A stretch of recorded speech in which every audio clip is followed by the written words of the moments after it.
The Towerverse by 16 Lord was the first Mythic rated Geometry Dash level, earning praise for its innovative gameplay which featured strong elements of story and exploration. People have said it feels like an entire adventure game within GD, but the decision by RobTop to Mythic rate it has been criticized because, while at its best Towerverse's gameplay is a blast, the level as a whole falls short. Aspects which make the first 50% very enjoyable are missing from the second half, which also suffers from a serious design flaw. Before we get into what that is, though, let's talk about what the Towerverse does well, the exploration and secrets. That aspect of going off of the main path to explore and collect coins is developed throughout the beginning of Towerverse, peaking in Desert Mountains. Almost anything you can think to do in this section, phasing through walls, backtracking, testing which places are accessible in flipped gravity, etc., leads to one of its many secret areas. Desert Mountains is so full of creative ways to encourage exploration of the map, and that gave me high hopes for what would come later. A full hour-plus level with this kind of gameplay was a wonderful prospect. Unfortunately, Towerverse seems to abandon this style as soon as the underground part started, which took away the entire appeal of the level. Even when the side areas make a return in the Tower Mountains, they aren't hidden and there's nothing creative about the way of getting to them. Exploration is gone in favor of the simple, technically difficult, and meh. But honestly, this isn't a deal breaker on its own. The end of Towerverse is only taken from okay to bad by the problem I mentioned earlier.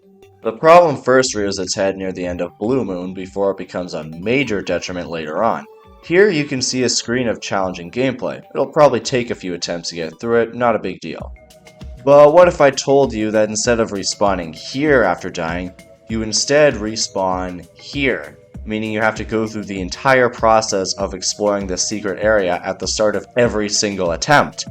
You'd probably rather get right back to the hard part than tediously repeat the same task over and over again, but because the checkpoint is back here, you're out of luck. I know that many players dislike platformer levels where the checkpoints are few and far between, and there's no level where I agree with them more than I do with the Towerverse. Trying to pass these long and difficult sections without checkpoints was way more frustrating than I was expecting it to be, and I found myself getting angrier and angrier with each passing attempt. You know what else I hated about the checkpoint situation? There's a side area shortly before one of them, and when I got here, I decided that venturing there was too risky, that I would reach the checkpoint first and then come back once my progress was safe. Well, unfortunately, this put me in another situation like before, where I had to repeat the same task on every attempt because there's no way to save my progress again after I got this coin, so every attempt I just go back, get the coin, and then I start the rest of the level. I wish I didn't have to do that every attempt. If 16 Lord could somehow create a system where checkpoints can be activated multiple times, I think that would really help to encourage going back and exploring the level, as currently getting these coins is either risky or tedious. The most important thing, though, is to add more checkpoints to make this whole section less insufferable, and consider tweaking the positions of existing checkpoints while you're at it. These adjustments, had they been done before the level was released, would have made the second part of Desert Mountains a lot more fun. Hopefully future levels can improve on these aspects of gameplay, but in its current state, the Towerverse's poorly used checkpoints turn large swaths of the level into a miserable experience, and it only has one section where the gameplay is truly great. So I don't think it really deserves the Mythic rating, but among other platformer levels I've beaten, it wouldn't rank too low. Speaking of which, check out my video from early 2.2, ranking my completed platformer demons from worst to best.